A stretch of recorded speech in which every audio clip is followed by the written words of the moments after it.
Hello friends, my name is Jaspreet Kaur और मैं clinical psychologist हूँ। गुड़गांव में प्रैक्टिस करती हूँ। 10 ईयर से ज़्यादा का एक्सपीरियंस हो चुका है प्रैक्टिस करते हुए। आज इस वीडियो में हम बात करेंगे कंपल्शंस के बारे में। ऑब्सेशंस पे ऑलरेडी वीडियो डाल चुकी है, आप उसको जाके चेक कर सकते हैं। प्लेलिस्ट में आपको पूरी OCD की पूरी प्लेलिस्ट मिल जाएगी।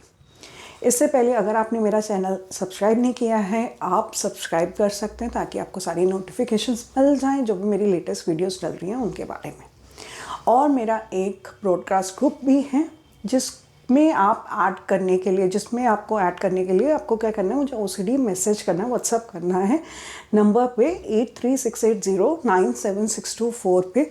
उसका बेनिफिट क्या रहेगा, अगेन कि जो भी मैं कंटेंट OCD पे डाल रही हूँ उसकी नोटिफिकेशन सबसे पहले आपको मिल जाएगी। चलिए स्टार्ट करते हैं आज का वीडियो। आज के वीडियो में हम कंपल्शंस के बारे में बात करेंगे। कंपल्शंस जो OCD में C वाला रोल प्ले करता है।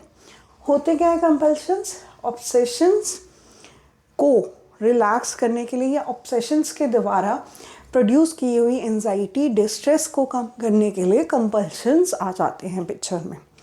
कंपल्शंस एक्शंस भी हो सकते हैं। एक्शंस मतलब फिजिकली करने वाले, जिन्हें हम कहते हैं कि ओवर्ट कंपल्शंस। सिमिलरली कोवर्ट भी हो सकते हैं या मेंटल कंपल्शंस भी हो सकते हैं। मेंटल कंपल्शंस में हम फिजिकली कोई एक्शन नहीं कर रहे हैं, लेकिन मन में ही कुछ काउंटिंग कर रहे हैं, कुछ लिस्ट बना रखी है, कुछ चैंटिंग कर रहे हैं जैसे ओम शांति, या कोई भजन या हनुमान चालीसा कर रहे हैं। ये एग्जांपल्स हो सकते हैं कि कोई भी ऑब्सेसिव थॉट आया, उसको न्यूट्रलाइज करने के लिए मैंने मन में ही बैठ के वो पूरा अपना मेंटल कंपल्शन किया। उसमें हो सकता है थर्ड पार्टी को पता ही ना चले कि आप परेशान हो रहे हैं। इसके सेकंड कैटेगरी जो मैंने बताया, जिसमें हम उनके फिजिकल एक्शंस करते हैं, उसमें क्या हो सकता है, उसकी एग्जांपल क्या रहेगी कि अगर मुझे कंटेमिनेशन रिलेटेड कोई ऑब्सेसिव थॉट आया तो मैं उठ के जाके क्लीनिंग शुरू कर दूँगी, हैंड वॉशिंग शुरू कर दूँगी। सिमिलरली अगर मुझे डाउट रिलेटेड कोई ऑब्सेशन आया है तो मैं जाके चेकिंग करना शुरू कर दूँगी। तो ये ब्रीफ था कंपल्शंस के बारे में। कंपल्शंस के बारे में जब हम समझ रहे हैं तो यहाँ पे दो फिनोमिना ऐसे हो जाते हैं जिनके बारे में हमें समझना है और हम बहुत ऑब्जर्व भी करते हैं। अगर आप OCD के पेशेंट हैं तो आप इसके साथ रिलेट भी करोगे कि आप इन दो फिनोमिनाज में एंगेज हो रहे हैं। अगर वो दो फिनोमिनाज हैं, एक्सेसिव रीएश्योरेंस सीकिंग, मतलब कि हम किसी दूसरे पर्सन के पास जाके उनसे दोबारा ये पूछ रहे हैं कि जो मैं कर रही हूँ सही कर रही हूँ कि नहीं, मैं ठीक तो हूँ या नहीं, ठीक है, ये काम मैंने ठीक से किया या नहीं। या अगर मेरा कोई कंपल्सिव एक्ट है, जैसे कि मुझे हैंड कैसे धोने चाहिए, तो उसकी मैं रीएश्योरेंस दूसरे पर्सन से ले रही हूँ कि अगर मैं वॉशरूम यूज़ किया है या खाना खाने से पहले या बाद में, मुझे कितनी बार हैंड वॉश करने चाहिए, तो उसकी मैं रीएश्योरेंस थर्ड पार्टी से ले रही हूँ। इसको हम अभी डिटेल में समझेंगे क्या होता है।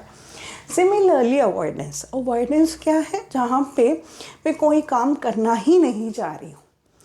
अगर अगेन ऑब्सेसिव थॉट कंटामिनेशन के रिलेटेड है तो मैं ऐसी जगह पे जाऊंगी ही नहीं जहाँ पे मुझे सेंस ऑफ कंटामिनेशन आएगा। कि एग्जांपल क्या हो सकता है, बहुत सारे लोग पब्लिक टॉयलेट्स अवॉइड करते हैं, चाहे वो पूरा दिन ट्रैवल कर रहे हैं, बहुत ज़्यादा अर्जेंसी है यूरिनेट करने की, लेकिन वो पब्लिक टॉयलेट में जा ही नहीं पाएंगे क्योंकि उनको एक सेंस ऑफ अवॉइडेंस आ रही है कि मुझे वहाँ पे जाते ही अगर मैंने गलती से कुछ टच कर लिया या मुझे डाउट हो गया कि मैंने कुछ टच कर लिया, एक्चुअली में मैंने नहीं किया है, तब भी मेरा वो obsessive thought followed by compulsion का साइकिल शुरू हो जाएगा। एक्सेसिव रीएश्योरेंस सीकिंग में हम क्या कर रहे हैं, हम अपनी रिस्पॉन्सिबिलिटी, जैसे कोई भी हम एक्शन करते हैं तो यूजुअली उसकी रिस्पॉन्सिबिलिटी हमारी होती है, लेकिन जब हम दूसरे की रीएश्योरेंस सीख कर रहे हैं तो हम अनकॉन्शियसली अपनी रिस्पॉन्सिबिलिटी का कुछ श्रेय दूसरे के ऊपर, दूसरे के शोल्डर्स पे भी दे रहे हैं।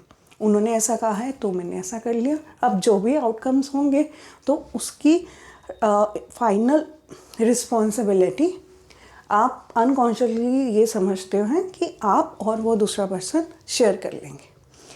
रिस्पॉन्सिबिलिटी किसी चीज़ की लेना वो खुद में ही एक स्ट्रेस का मुद्दा बन सकता है कि मैंने इस पूरी चीज़ का जो आउटकम होगा उसका अगर पॉजिटिव आउटकम होता है तब तो इट्स फाइन, आपको श्रेय मिलेगा, आपको दूसरे लोगों से अप्रिसिएशन मिलेगा। लेकिन अगर नेगेटिव आउटकम होता है तो उसका ब्लेम या उसकी रिस्पॉन्सिबिलिटी लेना खुद में ही स्ट्रेस या एंजाइटी क्रिएट कर सकता है। उसको अवॉइड करने के लिए यूजुअली क्लाइंट्स क्या करेंगे, रीएश्योरेंस सीख करेंगे एक थर्ड पार्टी से। अवॉइडेंस में जो पेशेंट्स या ऑब्सेसिव कंपल्सिव डिसऑर्डर के क्लाइंट्स जो रहेंगे वो प्लेस ही अवॉइड करना शुरू कर देंगे।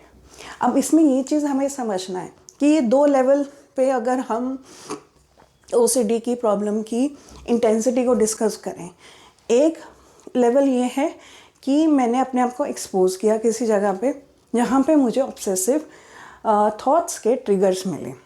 अब वो कैसी प्लेस हो सकती है, जैसे कि अगर मुझे पेट के फर्स्ट से अगर प्रॉब्लम है तो मैं किसी के घर पे गई जहाँ पे उन्होंने एक डॉग रखा हुआ था, मे बी अ कैट, और उसके फेदर्स उसके हेयर्स मुझे इधर इधर दिख रहे थे। मैंने अपने आप को उस एरिया से एक्सपोज किया, पर मुझे इतनी बेचैनी हो गई कि घर पे आते ही मैंने एक कंपल्सिव एक्ट किया, maybe to change my clothes, wash them and take a bath myself. ठीक है, मैंने अपने कपड़े भी पूरे अच्छे से धोए और मैंने खुद को भी अच्छे से नहाया और मैंने अच्छा टाइम उसमें स्पेंड किया। तो इसमें ऑब्सेसिव थॉट क्या था कि जब मैं एक इन्वायरमेंट में गई जहाँ पे मुझे अपना ट्रिगर मिला, तो ये था ऑब्सेसिव थॉट का ट्रिगर। इसमें कंपल्सिव एक्शन क्या किया, मैंने घर पे आके जो अपने कपड़े और अपनी बॉडी की क्लीनिंग की, वो मेरा एक कंपल्सिव एक्ट था। ये लेवल 1 हम कंसीडर कर सकते हैं ओसीडी डिसऑर्डर की इंटेंसिटी का। अगर प्रॉब्लम और बढ़ जाती है तो क्या होगा, तो इस सेम सिनेरियो में पेशेंट कैसे रिस्पॉन्ड करेगा कि मुझे उसके घर पे जाना ही नहीं है, चाहे वो रिलेशनशिप कितना भी इम्पोर्टेंट हो, चाहे वहाँ पे जाना कितना भी इम्पोर्टेंट हो, या ना जाने के कॉन्सिक्वेंसेस बहुत ज़्यादा हों, किसी भी कंडीशन में पेशेंट वहाँ पे जाने की अपनी वॉलेंटरली भी वो नहीं करेगा, इच्छा भी नहीं जाहिर करेगा, सिमिलरली वो बस अवॉइड करेगा। तो अवॉइडेंस अगर आपको अपने पैटर्न में, या आप किसी ओसीडी के क्लाइंट को जानते हैं या पेशेंट को जानते हैं, तो वो पर्सन अवॉइड कर रहा है, तो मतलब ओसीडी की सिम्टम्स की इंटेंसिटी अब बढ़ चुकी है, हाई टाइम की ट्रीटमेंट लिया जाए। तो ये दो फिनोमिनाज हमने बात की, एक्सेसिव रीअश्योरेंस सीकिंग और अवॉइडेंस जो कंपल्शंस के साथ रिलेटेड है। अभी क्योंकि वीडियो ऑलरेडी 8 मिनट प्लस हो गया, तो अभी के लिए से थोड़ा स्टॉप करते हैं और नेक्स्ट कंसेप्ट नेक्स्ट वीडियो में डिस्कस करते हैं। अगर आपने मेरा चैनल सब्सक्राइब नहीं किया है तो एक रिमाइंडर है, प्लीज़ सब्सक्राइब करिए, क्योंकि ये कंटेंट बहुत डिटेल कंटेंट है और ये इतना एप्रोप्रिएट है कि ये आपको खुद एज थेरेपिस्ट बना सकता है कि अगर आपको ओसीडी है या आपके किसी घर वालों को ओसीडी है तो उसको भी आप हेल्प कर पाएंगे। Thank you for watching this video.